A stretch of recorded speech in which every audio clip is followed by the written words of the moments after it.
बिस्मिल्लाहिर्रहमानिर्रहीम। Welcome my channel Amjid Ali science lectures. तो आज हम पढ़ने वाले हैं पार्ट्स ऑफ सेल्स के बारे में। पहले हमने सेल को स्टडी किया था, उसको रीड किया था, उसको पढ़ाया था। तो आज हम उसको रिवाइज करते हैं कि सेल किसे कहते हैं और फिर उसके पार्ट्स के बारे में आते हैं। सेल जो है, cell is the basic structure function unit of living organism. Cell जो है ये एक बुनियादी यूनिट है, एक बुनियादी इकाई है लिविंग ऑर्गेनिज्म की। जितनी भी लिविंग ऑर्गेनिज्म हैं, चाहे वो प्लांट्स है, एनिमल्स है, ह्यूमन बींग्स है, ये सब के सब सेल से ही बने होते हैं। जैसे कि हम एक घर बनाते हैं, बिल्डिंग, यूनिवर्सिटी बनाते हैं, तो उसकी बुनियादी इकाई, बुनियादी यूनिट जो है वो ईंट है। बहुत से ईंट इकट्ठे होकर एक घर बनाती है, एक स्कूल और यूनिवर्सिटी बनाती है। इसी तरीके से बहुत से सेल, बिलियंस ट्रिलियन सेल इकट्ठे होकर एक लिविंग ऑर्गेनिज्म बनाती है। तो ये सेल जो है ये building block of living organism है। अब सेल जो है हमारे पास दो किस्म के होते हैं, एक हम नेक आई से देख सकते हैं और दूसरा जो है वो हम अपने नेक आई से नहीं देख सकते, उसको हम माइक्रोस्कोप से देखते हैं। शतरमुर्गा जो अंडा होता है वो भी एक सेल है, वो अपने आंखों से हम देख सकते हैं, अपने नेक आई से हम देख सकते हैं। और जो एनिमल्स, ह्यूमन बींग्स या प्लांट का सेल होता है वो हम अपने आंखों से नहीं देख सकते, वो हम माइक्रोस्कोप से देखते हैं। तो सेल जो है ये एक बुनियादी यूनिट है लिविंग ऑर्गेनिज्म की। अब सेल के जो है तीन रीजन होते हैं हमारे पास, एक न्यूक्लियस, साइटोप्लाज्म्स और प्लाज्मा, साइटोप्लाज्म और प्लाज्मा मेम्ब्रेन। अब जितने भी सेल होते हैं ये एक जैसे नहीं होते, डिफरेंट होते हैं। प्लांट के एक तरीका अलग होते हैं, ह्यूमन बीइंग का अलग होते हैं और एनिमल का स्ट्रक्चर जो है वो चेंज होते हैं। तो तीन पार्ट्स होते हैं, न्यूक्लियस, साइटोप्लाज्म और प्लाज्मा मेम्ब्रेन। हम एक एक को पढ़ते हैं कि किसे कहते हैं। तो फर्स्ट ऑफ ऑल जो है आप इस डायग्राम को देख लें। ये हमारे पास एक सेल है, ये बाहर सा दायरा जो मैंने बनाया हुआ है ये सेल मेम्ब्रेन है जो सेल की प्रोटेक्शन करते हैं। दरमियान में जो है ये न्यूक्लियस है बिल्कुल सेंटर में, और अंदर का जितना भी ये एरिया होता है ये सेल साइटोप्लाज्म होता है, ये साइटोप्लाज्म। यहाँ पर ऑर्गेनेलीज होते हैं जिसको हम बाद में पढ़ लेंगे इंशाल्लाह। तो हम न्यूक्लियस के बारे में पढ़ते हैं कि न्यूक्लियस किसे कहते हैं। Control centre of the cell. Nucleus जो है ये इस सेंटर में मौजूद होता है, सेल के बिल्कुल दरमियान में मौजूद होते हैं, और इसमें जो है हमारे पास जेनेटिकल मटेरियल होते हैं जो इसको कंट्रोल करते हैं। जेनेटिकल मटेरियल जैसे डीएनए, आरएनए, मैसेंजर आरएनए, वहाँ पर जितने भी प्रोसेस होते हैं, ट्रांसक्रिप्शन, ट्रांसलेशन, ये सब उसको जो है वो कंट्रोल करते हैं। अब जो है न्यूक्लियस की भी थ्री पार्ट्स हमारे पास है। Number one nuclear membrane, number two nucleolus, number three chromatin. Nuclear membrane जो है ये न्यूक्लियस से बाहर एक मेम्ब्रेन होता है, एक बैरियर होता है न्यूक्लियस का जो उसको प्रोटेक्ट करते हैं। Consist of double phospholipid membrane. अब ये मेम्ब्रेन जो होता है ये न्यूक्लियस के बाहर जो होता है जिसे हम न्यूक्लियर मेम्ब्रेन कहते हैं, ये हमारे पास डबल फॉस्फोलिपिड मेम्ब्रेन से बना होता है, मतलब फॉस्फेट और लिपिड से बना होता है।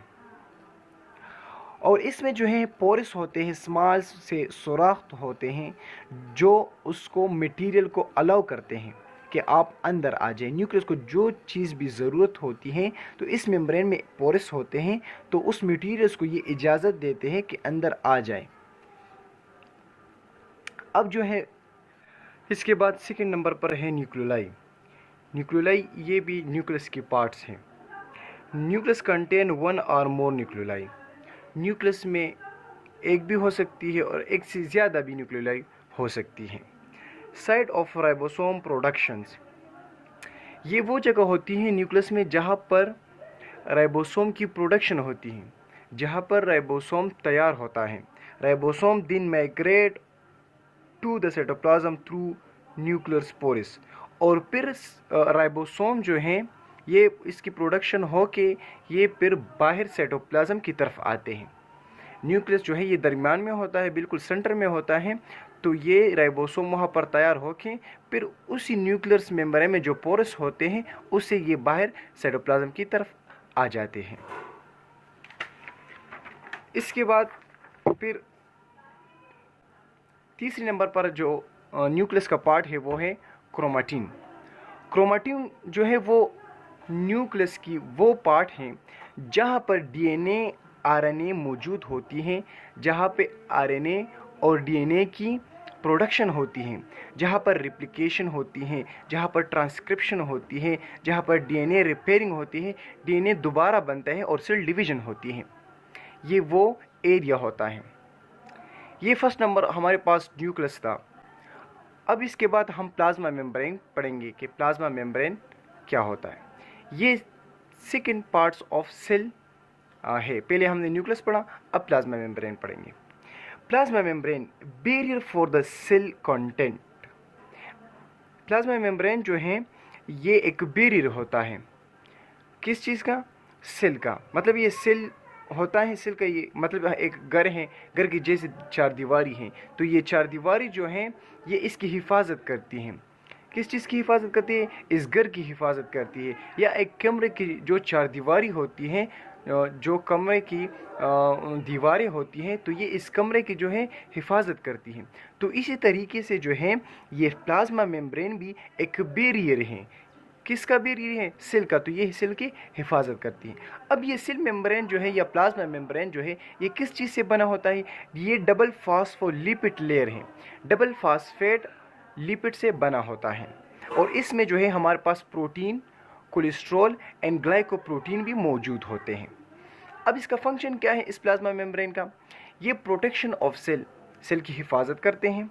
Number 2, transport nutrients into cells. और सेल को जो न्यूट्रंस की ज़रूरत होती है, जो खुराक की ज़रूरत होती है, तो इस मेम्ब्रेन के थ्रू सेल में अंदर आ जाती है, जिस चीज़ की भी जो है सेल को ज़रूरत होती है।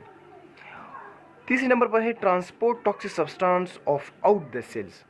और सेल में जो टॉक्सिक सब्सटेंस होते हैं जो सेल के लिए कारगर नहीं होता, तो उसको बाहर ये निकालते हैं। किस चीज़ के थ्रू? प्लाज्मा मेम्ब्रेन के थ्रू वो सेल से बाहर निकल जाता है। अब तीसरे नंबर पर हम पढ़ेंगे साइटोप्लाज्म। साइटोप्लाज्म जो है material outside the nucleus inside the plasma membrane.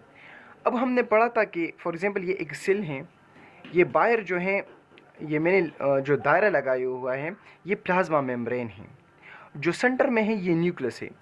अब जो आउटसाइड मतलब आउटसाइड ऑफ न्यूक्लियस, न्यूक्लियस से बाहर की तरफ और सेल मेम्ब्रेन के अंदर की तरफ ये एरिया जो है इसको जो है साइटोप्लाज्म कहते हैं। जैसे आपको डायग्राम में नज़र आ रहा होगा, ये एरिया सारा के सारा साइटोप्लाज्म है। तो मैंने लिखा है material outside the nucleus inside the plasma membrane is called cytoplasm. अब साइटोप्लाज्म का जो है उसमें भी 3 पार्ट्स होते हैं। नंबर 1, साइटोसोल्स। साइटोसोल्स किसे कहते हैं? ये साइटोप्लाज्म का एक पार्ट होता है और ये साइटोप्लाज्म के अंदर फ्लूइड होते हैं। मतलब ये एक साइटोप्लाज्म है, इसमें अंदर जो है फ्लूइड होते हैं, तो उस फ्लूइड को जो है हम साइटोसोल कहते हैं। वो पोर्शन जहाँ पर फ्लूइड मौजूद होता है तो उसको हम क्या कहते हैं? साइटोसोल कहते हैं। अब इसमें जो है दूसरे नंबर पर इस साइटोप्लाज्म में हमारे पास ऑर्गेनेलीज होते हैं।